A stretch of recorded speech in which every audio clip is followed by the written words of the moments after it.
بسم اللہ الرحمن الرحیم۔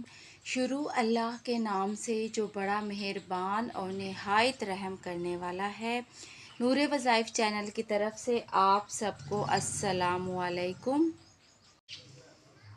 سورۃ کوثر کا 10 دن کا یہ وہ خاص عمل ہے جو آج آپ کو بتایا جائے گا۔ اس کی برکات جو ہیں وہ انشاءاللہ آپ اپنی آنکھوں سے دیکھیں گے، جو نسل در نسل آپ کو ملتی رہیں گی۔ صرف ایسا نہیں ہے کہ صرف آپ کو اس کی برکات ملیں گی، بہت سارے متعلقین ایسے ہیں جن کو وقتاً فوقتاً سورۃ کوثر کے خاص اعمال کروائے گئے، مختلف طرح کے وظائف دیے گئے انہیں، جنہوں نے اس کی زکوٰۃ کبیر عطا کی، کچھ ایسے ہیں جنہوں نے زکوٰۃ صغیر عطا کی، کچھ ایسے ہیں جنہوں نے اس کو کھلا پڑھا، دن رات پڑھا، جیسے ان کو فارغ وقت ملا انہوں نے پڑھا۔ تو جس نے بھی سورۃ کوثر سے محبت کی اور پوری یقین کے ساتھ اس کو پڑھا، اس کو ورد زبان بنایا، اللہ نے اس کی دنیا اور آخرت جو ہے ساری چمکا دی، اس کو زمین کی پستیوں سے اٹھا کر آسمان کی رفتوں میں پہنچایا، غربت کی دلدل سے نکال کر تونگری اور مال و دولت عطا فرمایا۔ یہ سب اللہ کا فضل ہے، وہ جسے چاہتا ہے عطا فرماتا ہے۔ جب وہ اپنا فضل کسی کو دینا چاہے، کسی پر اپنا فضل کرنا چاہے تو کوئی بھی اسے نہیں روک سکتا، اور اگر وہ کسی پر اپنا فضل، اپنی رحمت روک دے تو اسے پھر کوئی دے نہیں سکتا۔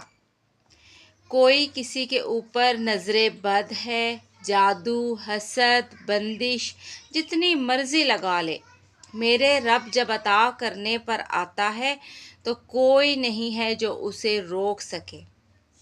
اچھی بری تقدیر بھی جو ناظرین کرام ہوتی ہے وہ اللہ کی طرف سے ہوتی ہے۔ جب انسان مختلف طرح کی بیماریوں کا شکار ہوتا ہے، علاج معالجے کی جو تدبیر ہوتی ہے وہ بھی اللہ ہی کی طرف سے آتی ہے۔ کتنے ایسے مریض تھے جو ہماری آنکھوں کے سامنے اس دنیا سے گئے اور ہمیں بعد میں ان کا بہت آسان سا علاج سمجھ میں آیا۔ ہم بہت پچھتائے کہ کاش ہم یہ کر لیتے، مگر ہم وہ کیسے کر لیتے جب وہ تدبیر میں تھا ہی نہیں، جب وہ تقدیر میں تھا ہی نہیں۔ اور اسی طرح کتنے ہی ایسے مریض ہیں جو موت کے منہ میں تھے مگر ایک ہلکی سی تدبیر کے ساتھ انہیں آرام آ گیا۔ یہ آرام بھی انہیں اس لیے آیا کیونکہ یہ آرام ان کی تقدیر میں تھا۔ تو ناظرین کرام، ہمیں یقین رکھنا چاہیے کہ اچھی تقدیر یا بری تقدیر اللہ کی طرف سے ہی ہوتی ہے۔ بعض اوقات جو انسان بیمار ہوتا ہے، چاہے وہ روحانی بیمار ہو چاہے وہ جسمانی بیمار ہو، تو ادویات کی صورت میں جو ہے وہ تدبیر آتی ہے، علاج معالجے کی صورت میں تدبیر آتی ہے۔ نبی پاک صلی اللہ علیہ وآلہ وسلم سے دم کی اہمیت ثابت ہے۔ صحابہ نے بھی دم کیا، جسمانی بیماریوں، روحانی جناتی بیماریوں کے لیے سورہ فاتحہ کا دم کیا، سورہ مومنون کی آخری آیات کا دم کیا، صبح شام کی دعاؤں کا دم کیا، معوذتین کا دم کیا۔ نبی پاک صلی اللہ علیہ وآلہ وسلم نے اپنے جسم اطہر پر دم فرمایا، صحابہ کرام کو حکم دیا، اہل بیت کو حکم دیا کہ شیطان سے حفاظت کے لیے، روحانی جسمانی بیماریوں سے بچاؤ کے لیے صبح شام کے اذکار ہمیں عطا فرمائے، مسنون دعائیں اور اذکار ہمیں عطا فرمائیں۔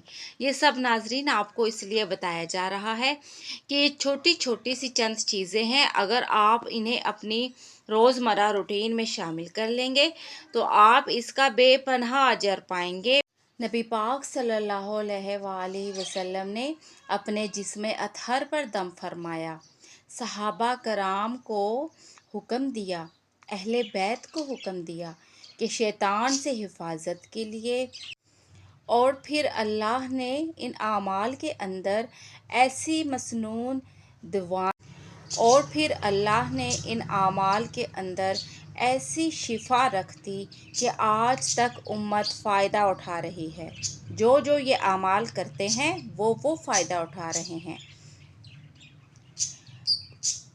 بہت ساری چیزیں ایسی ہیں ناظرین کرام کہ خاص موقعوں کے اوپر خاص آیات کا نزول ہے۔ اسماء حسنہ کی خاص اہمیت ہے، اور بعض صورتوں کے خاص اعمال ہیں کہ جن کے شان نزول کے حوالے سے، ان کے پس منظر کے حوالے سے، ان کی تفسیر کے حوالے سے، اور پھر آگے جو تدبیریں کی جاتی ہیں ان کے فضل کے حوالے سے اللہ ان کے اندر بھی خیر و برکت شامل فرما دیتے ہیں۔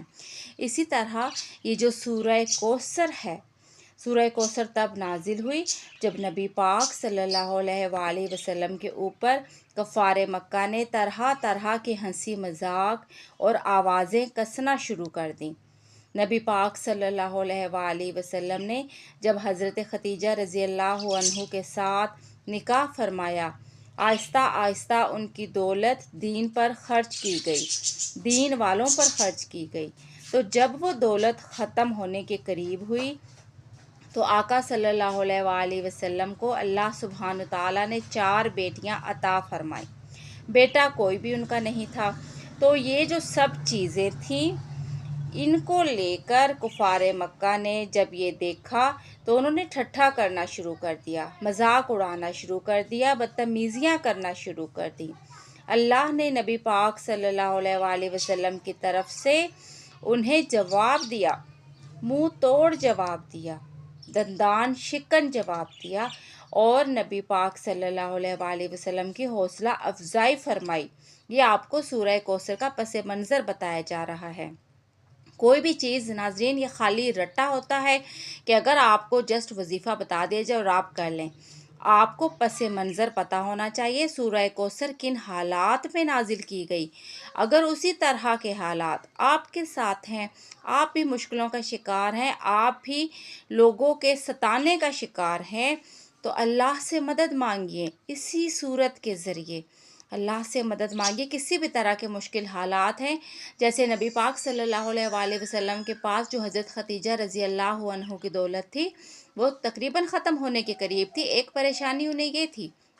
تو اگر آپ بھی رزق کی تنگی کا شکار ہیں تو آپ بھی سورہ کوثر کا یہ جو عمل ہے اس سے فائدہ اٹھائیے۔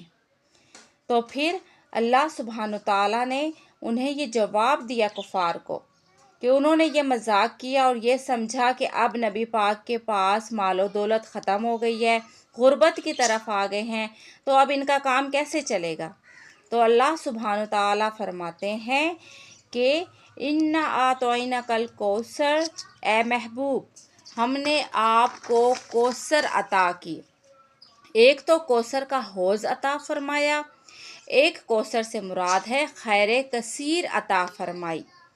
ایسی بڑی خیر کثیر عطا فرمائی، اس کی بہت بڑی تفسیر ہے ناظرین کرام۔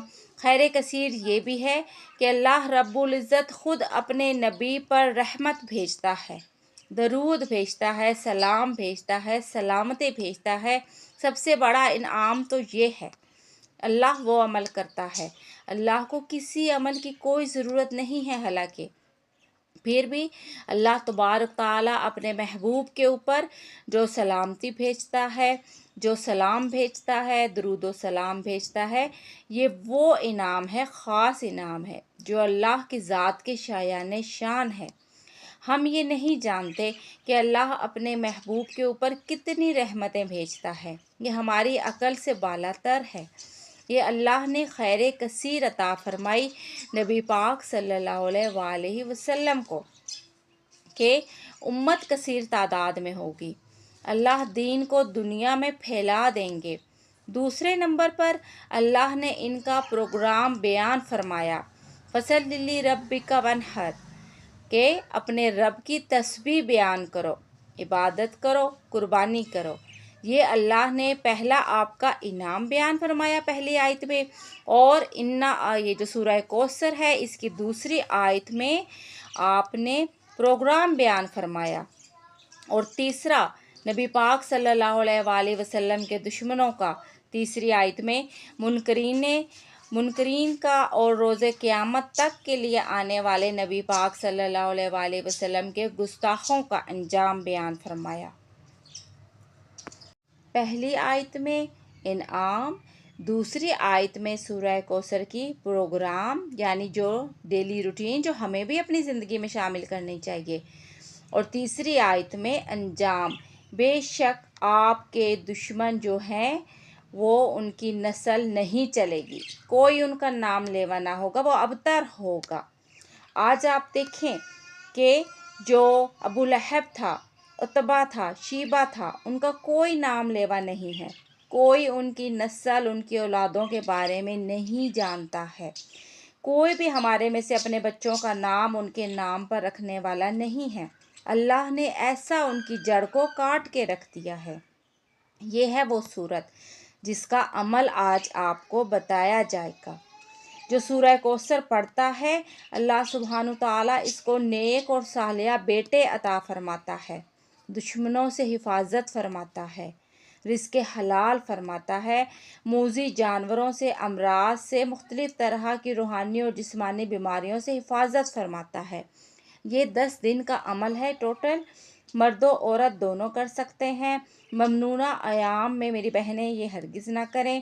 اس میں ناظرین کرام 9 چندی جمعرات اگر مل رہی ہے تو بہت ہی اچھا ہے، ورنہ کسی بھی جمعرات سے آپ یہ عمل شروع کر سکتے ہیں۔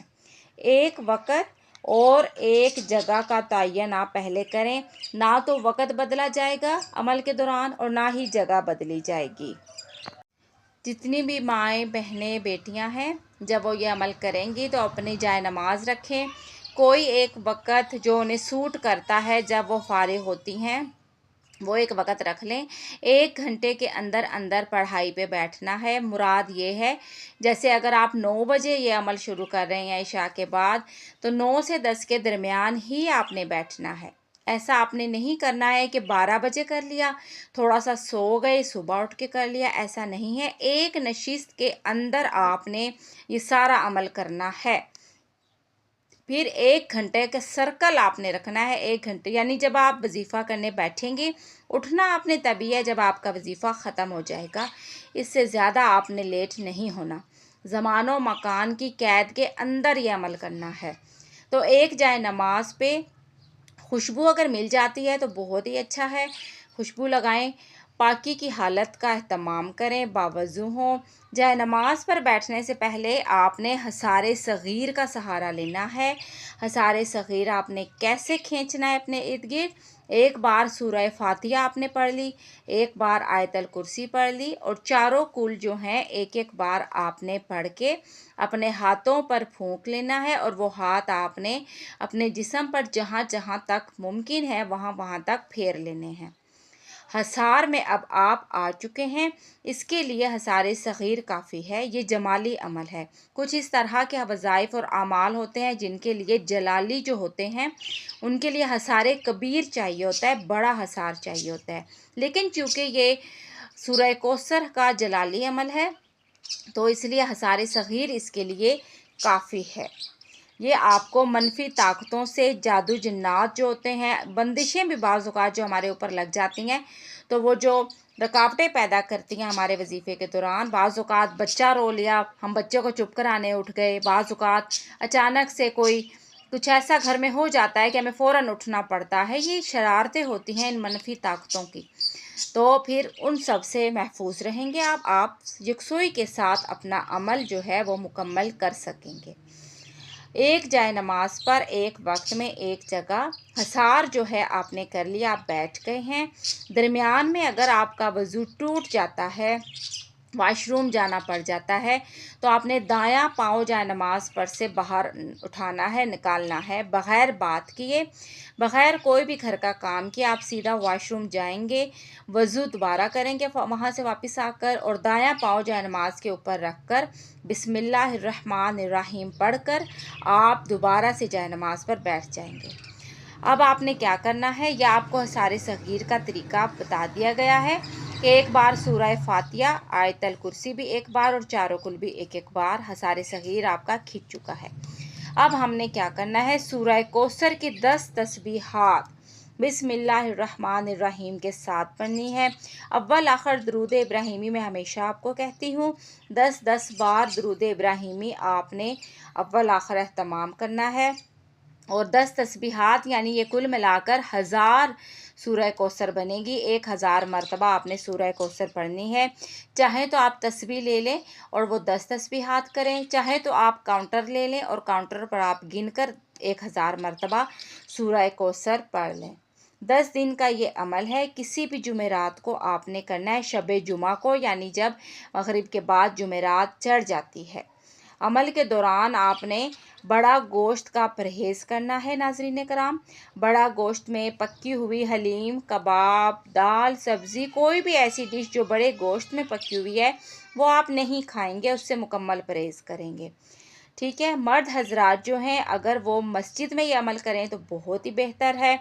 اگر بھائی اور بہنیں جو ہیں ہمارے روزہ رکھ کر وہ روزے کی حالت میں یہ عمل کرتے ہیں تو اس کی تاثیر 400 گنا زیادہ بڑھ جاتی ہے۔ ظاہر ہے آپ روزے کی حالت میں ہوتے ہیں اس وقت، افطاری سے پہلے آپ اپنا کوئی ٹائم سلیکٹ کر لیں، عصر کے بعد یا ظہر کے بعد آپ عمل یہ مکمل کر لیں، عام روٹین جیسے بھی آپ کی ہے۔ عام روٹین میں 1.5 سے پونے 2 گھنٹے لگتے ہیں اس میں ناظرین کرام، 1.5 سے پونے 2 گھنٹے کا یہ عمل ہے۔ لیکن اگر آپ کی سپیڈ اچھی ہے، اگر تلفظ کی آپ کوئی غلطی نہیں کر رہے ہیں تو پھر آپ اس کو 40 منٹ میں بھی پڑھ سکتے ہیں، یعنی کہ تو آپ لوگوں کی سپیڈ پر ڈیپینڈ کرتا ہے۔ بہت ہی مجرب عمل ہے یہ۔ سورہ کوثر کے 10 تقریباً جو الفاظ ہیں اس میں 42 اس میں حروف ہیں، اور جب یہ عمل مکمل ہو جائے گا ناظرین کرام تب آپ نے خیرات کرنی ہے، جتنا آپ سے جیسے ہو سکتا ہے۔ میٹھی ٹافیاں بچوں میں بانٹ دیں، کچھ میٹھا پکا کر بچوں کو کھلا دیں، جیسے آپ کی جیب اجازت دیتی ہے، بہت تھوڑا سا، جیسے اگر آپ کی جیب اجازت دیتی ہے آپ اس کے مطابق تھوڑی سی خیرات کر دیں، تاکہ جو عمل کے دوران جو کوتاہیاں آپ سے ہوئی ہیں، غلطیاں وغیرہ ہوئی ہیں وہ معاف ہو جائیں۔ اگر وظیفے کے دوران آپ کا پرہیز ٹوٹ گیا ہے بڑے گوشت کا، یعنی ان 10 دنوں میں آپ نے بڑا گوشت غلطی سے کھا لیا ہے، تو آپ کو عمل توڑنے کی ضرورت ہرگز نہیں ہے۔ یہ آپ کا پرہیز ٹوٹا ہے، عمل آپ کا قائم ہے، تو ہاں یہ ہو سکتا ہے کہ تاثیر میں کمی آ گئی ہے، عمل کی طاقت میں کمی آ گئی ہے، لیکن آپ یہ ایسا مت کریں کہ عمل کو درمیان میں مت چھوڑیں، ایسے انسان نحوست کا شکار ہوتا ہے۔ بہت ساری بہنیں ہوتی ہیں ایک وظیفہ کر رہی ہوتی ہیں، بعد میں انہیں کوئی دوسرا وظیفہ اچھا لگتا ہے تو پہلے وظیفے کو وہیں پہ وہ ڈراپ کر دیتی ہیں۔ وظیفہ جو ہوتا ہے قرآنی الفاظ کا وظیفہ ہوتا ہے، اس کو کھیل مت بنایا کریں آپ لوگ۔ جب آپ نے شروع کر دیا تو بس شروع کر دیا، آپ نے اس کو ہر حال میں اب ختم ہی کرنا ہے، مکمل کرنا ہوتا ہے، مکمل کریں۔ تو اس لیے اگر آپ کا بڑے گوشت کا پرہیز ٹوٹ بھی جاتا ہے تو عمل آپ کا قائم ہے، وظیفہ تو آپ کا قائم ہے نا، تو آپ نے وظیفہ اپنا جاری رکھنا ہے، عمل کو، وظیفے کو آپ نے ٹوٹنے نہیں دینا ہے۔ جب آپ کا یہ 10 دن مکمل ہو جائیں گے ناظرین کرام، تب آپ نے 100 بار صبح شام سورہ کوثر جو ہے اس کا ورد کرنا ہے، 100 بار صبح پڑھ لی، 100 بار شام پڑھ لی، انشاءاللہ تعالی آپ کی جو بھی مراد ہے آپ ان 10 دن کے اندر دیکھیں گے کہ راستے بننا شروع ہو رہے ہیں، آپ کے جو مشکلات ہیں وہ کم ہونا شروع ہو رہی ہیں۔ آپ انشاءاللہ تعالیٰ اپنی آنکھوں سے دیکھیں گے، نہ جانے کتنوں نے دیکھا، جتنوں کو یہ عمل بتایا گیا ان سب نے دیکھا اللہ کے حکم سے اور رحمت سے۔ آپ بھی انشاءاللہ اس کی فہرست میں آئیں گے اور کمنٹس میں مجھے بتا رہے ہوں گے۔ تو یہ آج کے ہماری ویڈیو تھی۔ نور وظائف چینل کو سبسکرائب کر لیجئے تاکہ آپ کو آئندہ آنے والی نئی ویڈیوز بھی مل سکیں۔